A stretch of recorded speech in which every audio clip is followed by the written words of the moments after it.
जयपुर में डीएसटी ने नकली घी की फैक्ट्री पर छापा मारकर 7500 लीटर नकली घी जब्त किया। सवाल यह है कि क्या हमारी थाली सुरक्षित है? देखिए रिपोर्ट।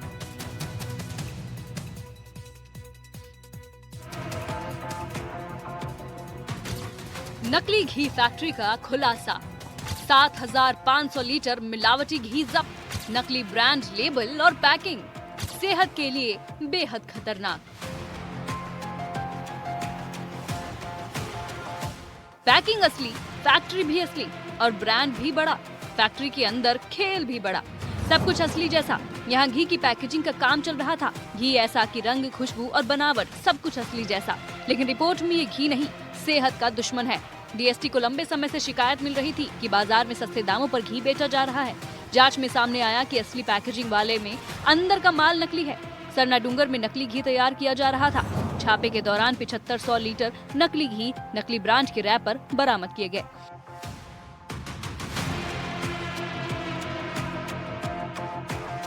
रात को सूचना मिली थी, डीएसटी का कांस्टेबल है राजेश कुमार, उसने सूचना दी कि सर मेरे मुखबिर ने बताया है कि इलाका थाने में एक काफ़ी दिनों से नकली घी का व्यापार बना के व्यापार कर रहा है।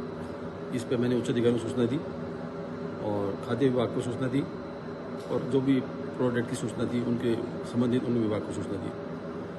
तो श्रीमान एसीपी साहब यहाँ पधारे, खाद्य विभाग वाले जो इंस्पेक्टर इंटरेस्ट वो पधारे और सरस डेयरी से अधिकारी पधारे। उनके बाद में कार्रवाई शुरू की तो अंदर आके देखा कि 4 व्यक्ति इस नकली घी बनाने में लगे हुए थे। उनको इनकी लाइसेंस के बारे में पूछा तो उनके पास कोई लाइसेंस नहीं है और ये फैक्ट्री का जो मालिक है वो वीरेंद्र शर्मा निवासी भरतपुर बताया।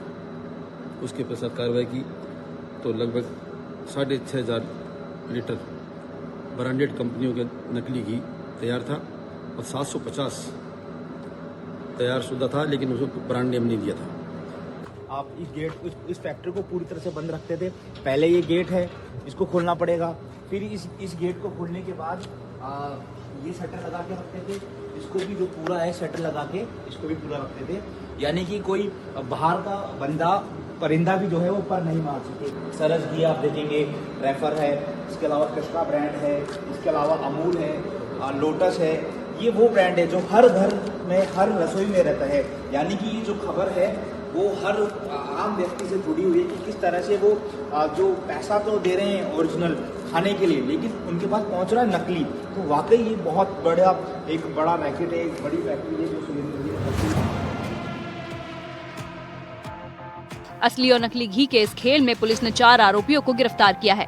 नामी कंपनियों का लेबल लगाकर नकली घी बेचा जा रहा था। नकली घी की इस फैक्ट्री से हजारों लीटर जहर बरामद किया गया। इस घी को खाने से कई तरह की बीमारियां हो सकती हैं। इस एक्शन के बाद सवाल खड़े होते हैं, इतना बड़ा खेल आखिर कब से चल रहा था? नकली घी किन जिलों में सप्लाई हुआ? मिलावटखोरों पर सख्त कार्रवाई आखिर कब होगी?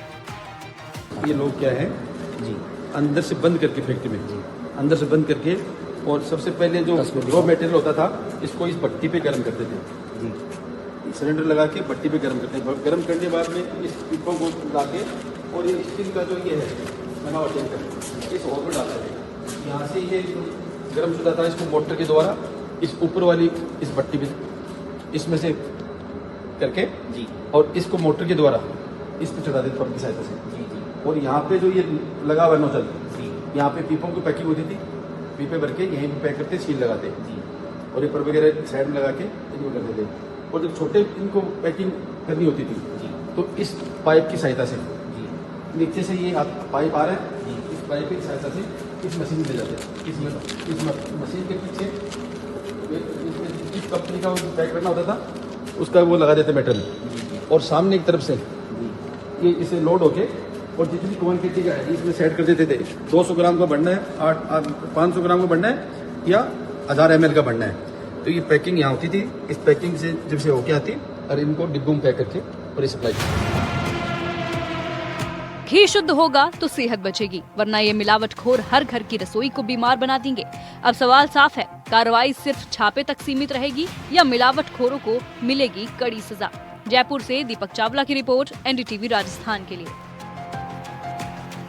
ये इतना माल यहाँ पर, इतना घी तैयार हो रहा था जो कि आम घर तक, आम रसोई तक, हर घर, हर प्रत्येक एक नागरिक तक पहुंच रहा था। तो लंबे समय से ये पहुंचा रहा था और कौन कौन लोग इससे कनेक्टेड है, कौन से होलसेलरों को देता था, कितने दुकानदारों को देता था, कैसे कैसे सप्लाई करते थे। बहरहाल ये सभी विषय जो है वो जांच का विषय है। जब वो वीरेंद्र सिंह आएगा, उससे पूछताछ होगी, तब ये खुलासा होगा। बहरहाल अभी फिलहाल जो भी आरोपी जिन्हें पकड़ा है उनसे पूछताछ की जा रही है और पूछताछ में और भी कई महत्वपूर्ण खुलासे होने की संभावना बनी हुई है। दीपक चावला, NDTV, जयपुर।